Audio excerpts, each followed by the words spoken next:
We're live. Hi, Christine. How are you doing today? Hi, Zoe. How are you? Good. Everybody, I am here with Christine Stevens, and she is a sleep consultant. She is the owner of Sleep Solutions by Christine. That's right. And she is a nationally recognized children's sleep consultant and coach, certified lactation counselor, and mom. She specializes in working with exhausted parents who have tried everything to get their children to sleep. She's helped thousands of families teach their children how to have relaxing bedtimes. Oh, that sounds amazing. And get a full night of sleep using methods that work with your parenting style.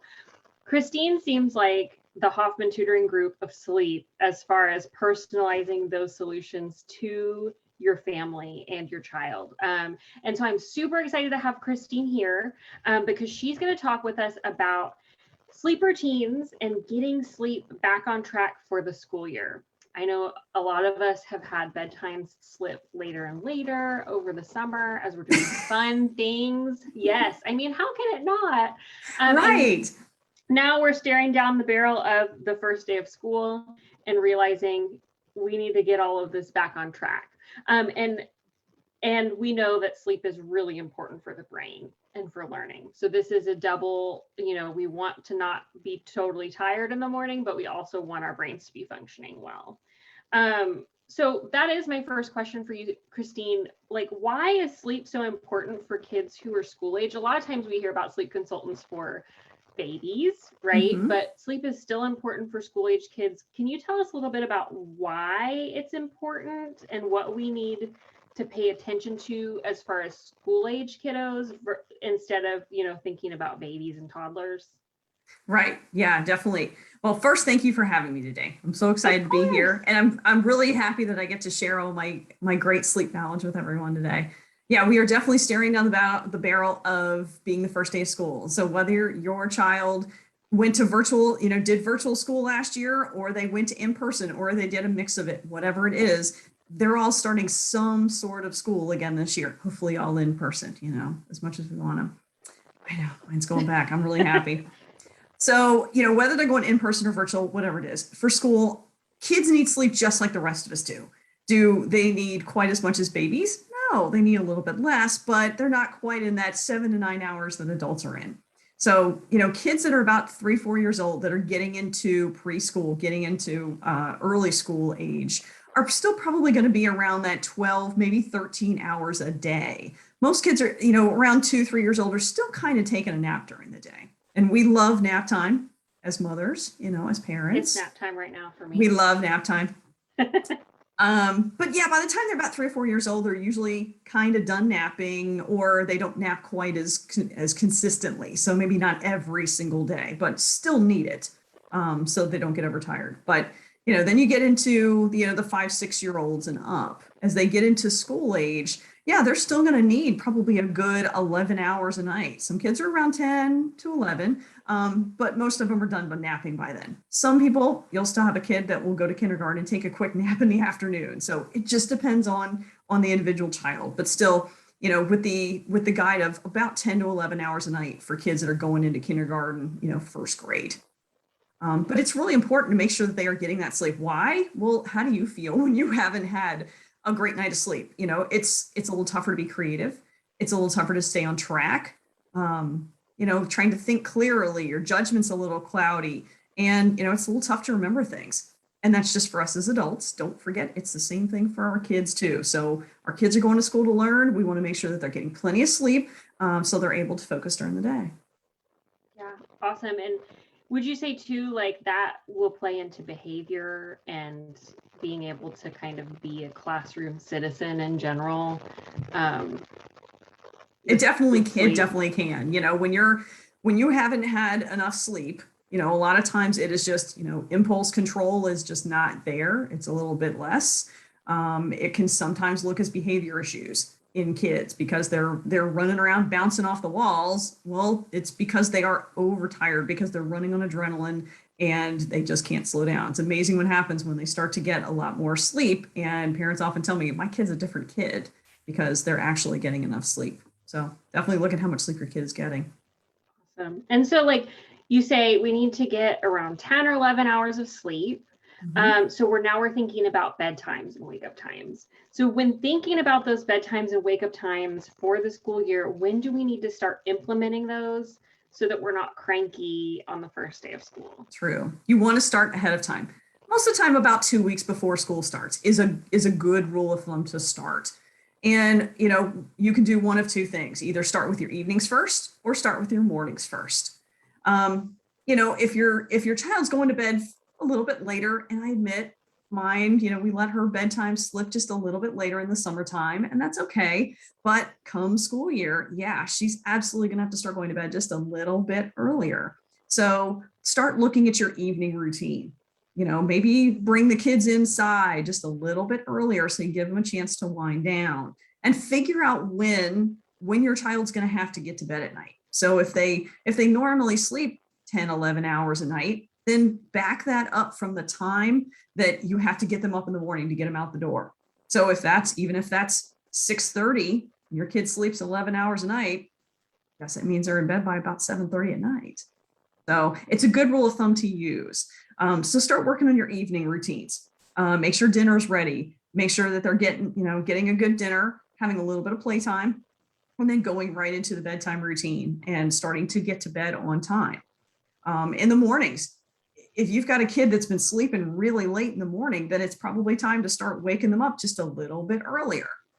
Also moving their bedtime as well, because we've got to start getting them back onto a rhythm or onto a schedule of here's when you're supposed to be getting up and getting ready for school. So good time to start doing that. Also a really good time to start working on a morning routine. Just like you do in the evenings. How do you get ready for bed? Well, same thing goes for the mornings. How do you get ready for school? Our school age kids, even the 3-4-year-olds, they can help out. What are those things that they have to get together or take out the door with them? Can they help? Can they sort of get themselves dressed? Can they help to get their water bottles? Can they help to get their snacks? Look for those things that they can help with so they understand more of what time is actually involved in things and be able to respect that time. So it's not just they're waiting for us to get them ready in the morning. Give them a little bit of help. Give them a little bit of independence too.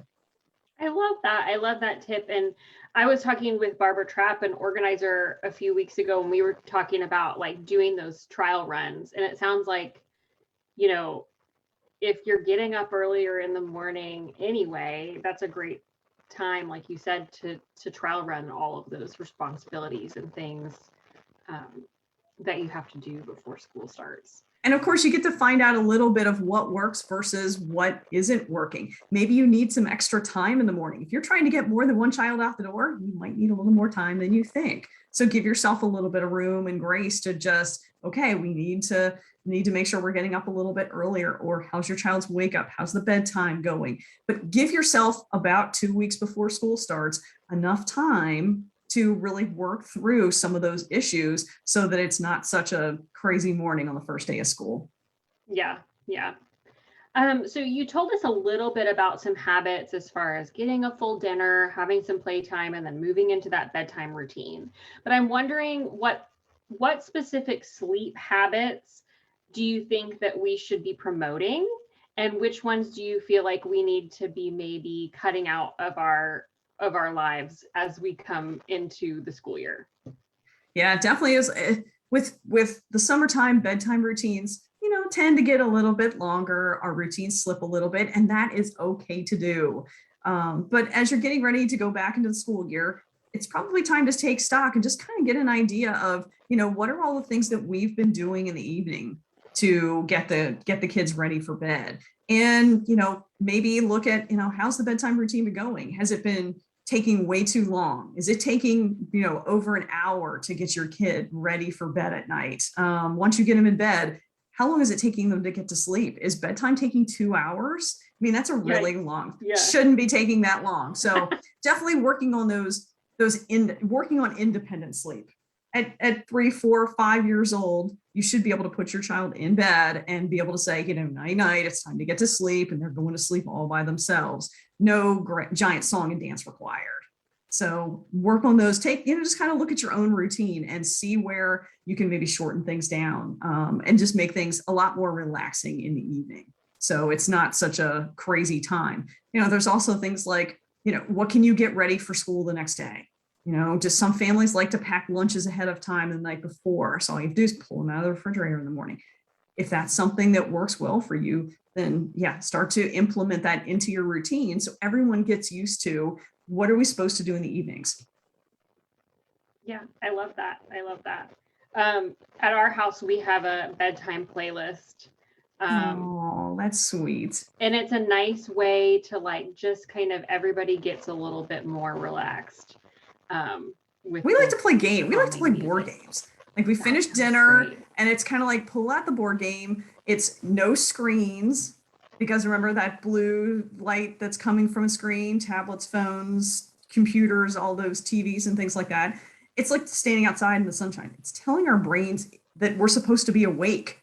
Well, we're trying to get our brains to start slowing down and shutting down and getting ready for sleep. So trying to find some activities that don't involve screens when you're kind of in between dinner and getting ready for bed. So that's another really good tip to use. But yeah, my family, we like to play board games. So we'll kind of pull a game or two out, and amazingly, even 3 and 4 year olds, they can play things like Uno, and it's amazing what kind of games they'll play. And it's just great family time, and it's nice and relaxing, just a little bit of time before bed.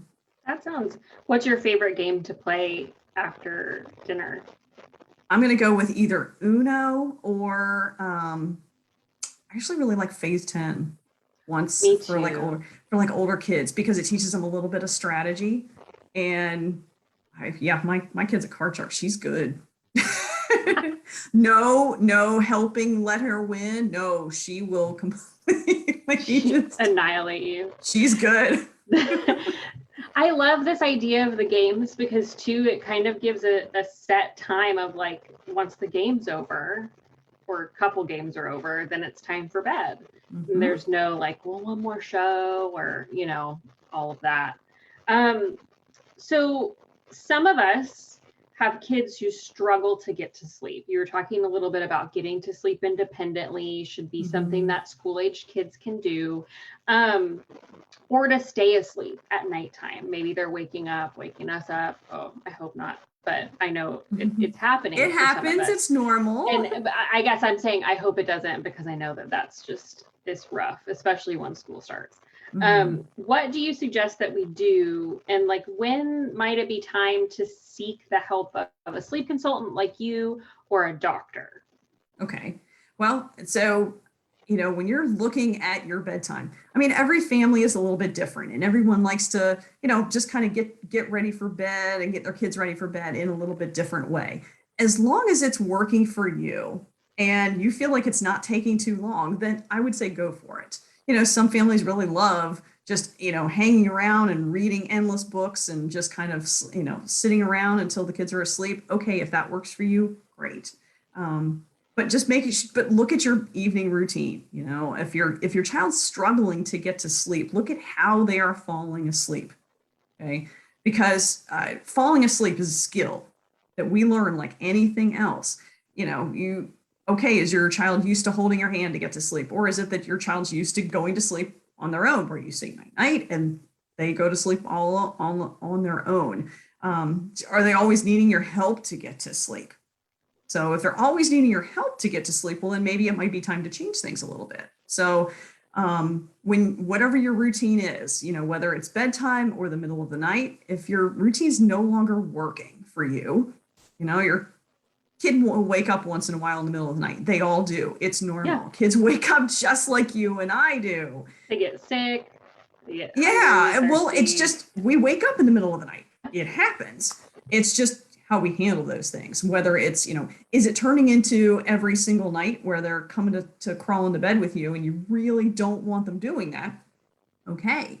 Well, then it might be, and it might be time to set a boundary around sleep and not allow that to happen. Or, if our kids need us in the middle of the night because they wake up because they've had a bad dream or something, absolutely go and comfort your child. This is never about, night, see you later. I'm not going to help you in the middle of the night. Kids do that. But if it turns into things like a habit, and I once had a young one who was about 3, and he used to wake up at like 2 o'clock in the morning. And mom would go and make him a full meal, like cooking. Actually cook him a meal and let him watch TV for 2 hours and then drift off back to sleep. Well, part of the reason is he was trying to sleep half the day away and things just weren't working anymore. I kind of use that as like, kind of an extreme story, but it kind of illustrates just when, if everything is working for you and everyone's happy and everyone's getting plenty of sleep, then great, go for it. But when you're not getting enough sleep, your kid's not getting enough sleep at night, then it might be time to change what you're doing and trying to figure out what that really is. And if you get to that point, then it might be time to start looking around for some help and doing a little bit of research, because there's way different things out there. Talk with your child's pediatrician. If you think there's a medical issue, involved, then absolutely talk to your pediatrician. But by and large, most sleep consultants we're not doctors. We're not necessarily nurses. We're going to take more of a behavioral approach when it comes to sleep.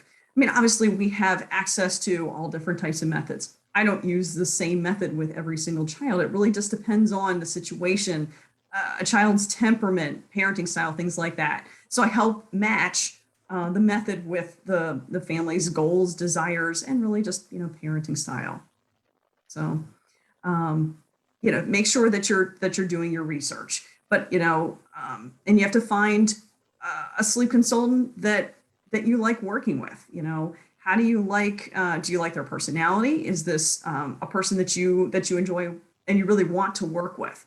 Then they might be a good fit. Always asking for recommendations, but always talk with your sleep consultant about things like what's involved with the fee that I'm paying. So understand what you're getting for your money. Same thing like tutoring. What am I getting? Also, things like, look at a sleep consultant's training, ask where they've got their training from, ask what their background is, ask what method they use and whether they use a certain method. So really get to know the person that you're going to work with so that they can help you get to your goals. And that's why I do just like I do, because every family's a little bit different. So that's awesome advice, especially for those of us who are looking for a sleep consultant, because it's like tutoring or therapy or anything else. Like, you got to find the right person for the job that you need them to do. And, somebody who's highly qualified like you are, who can guide you in the right direction. Christine, thank you so much for giving us all of this great information. Is there anything else you want people to know about their kids and going back to school and their sleep? Be excited that our kids are going back to school. It's the most wonderful time of the year. We love it. We love our kids, but it's also fun to get them back into school because we love to see them learning. And, if parents have questions out there about their child's sleep, maybe they're not sure if do they need help, or they're not really sure about, just a question, feel free to contact me. Go over to my website, https:// www.sleepsolutionsbychristine.com, all one word, or head over to my Facebook group, Helping Your Child Sleep, and ask me a question. Let me know. I'm happy to chat with you for free, just to see what's there, and feel free to ask me anything. So I'm always available because I love sleep, and having once been a sleep deprived mom who was surviving on 3 hours of sleep at night, trying to just hope that it was going to get better. I've been there. So that's why I do what I do now. Awesome. That's such great information and resources. I am going to link all of this also in the comments. And then if you're watching this later or on a different platform, in the description. So Christine, thank you so much. I hope everyone goes and checks out your website and joins your sleep Facebook group. I know I'm going to go in there and join, because I have children that are small, and everything changes and morphs as your kids get bigger, and you don't just find that solution one time and then you never have to do it again. It's a constant thing. So thank you so much for joining us, and I'm sure we'll have you back again soon. Thank you so much. It was a pleasure to be here.